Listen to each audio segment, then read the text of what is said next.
Boy by Taro Yashima. On the first day of our village school in Japan, there was a boy missing. He was found hidden away in the dark space underneath the schoolhouse floor. None of us knew him. He was nicknamed Chibi because he was very small. Chibi means tiny boy. This strange boy was afraid of our teacher and could not learn a thing. He was afraid of the children and could not make friends with them at all.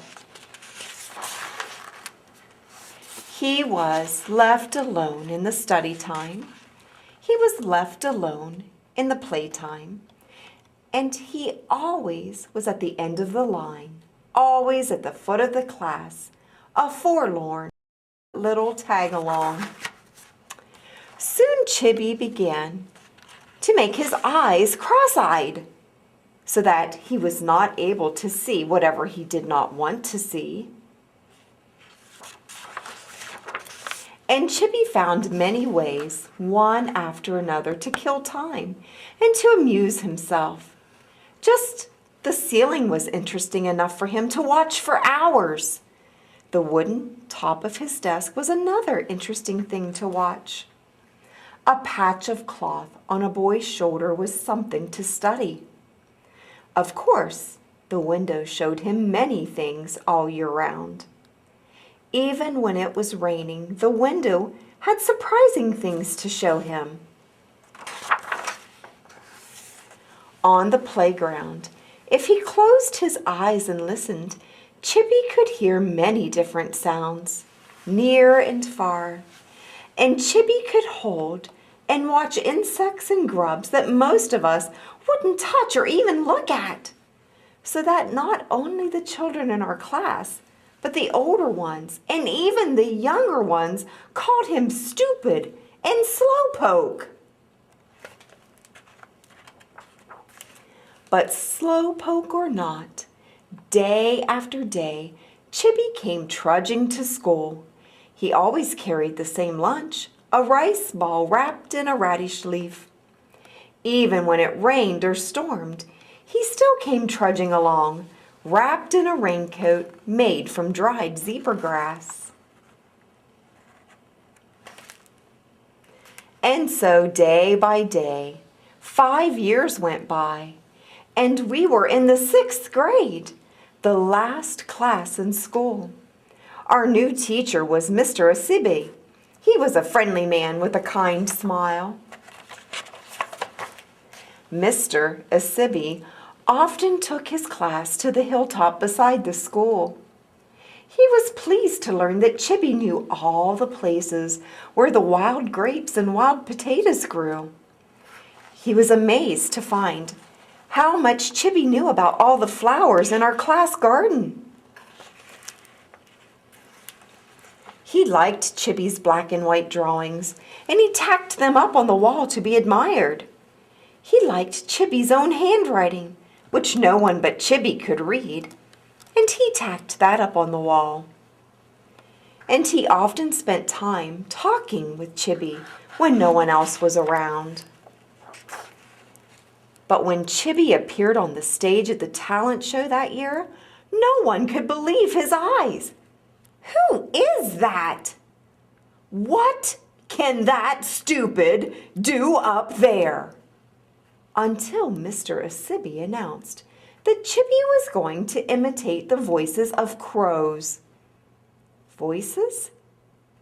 Voices of crows? Voices of crows? Voices of crows? First, he imitated the voices of a newly hatched crows. And he made the mother crow's voice. Then he imitated the father crow's voice. He showed how crows cry early in the morning. He showed how crows cry when the village people have some unhappy accident. He showed how crows call when they are feeling happy and gay. Everybody's mind was taken to the far mountainside from which Chibi probably came to the school. At the end, to imitate a crow on an old tree, Chibi made a very special sound deep down in his throat. Quack! Quack! Now everybody could imagine exactly the far and lonely place where Chibi lived with his family. Then Mr. Asibi explained how Chibi had learned those calls, leaving his home for school at dawn and arriving home at sunset, every day for 6 long years. Every one of us cried, thinking how much we had been wrong to Chibi all of those long years. Even grown-ups wiped their eyes, saying, "Yes, yes, he is wonderful."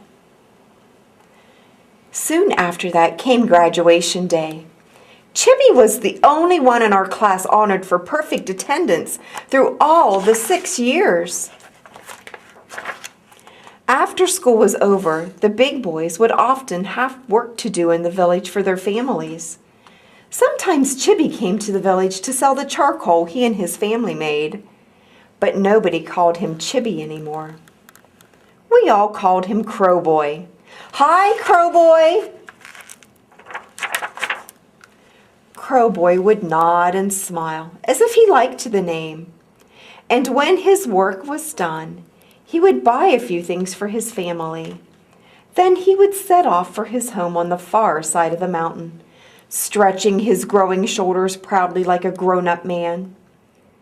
And from around the turn of the mountain road would come a crow call. The happy one.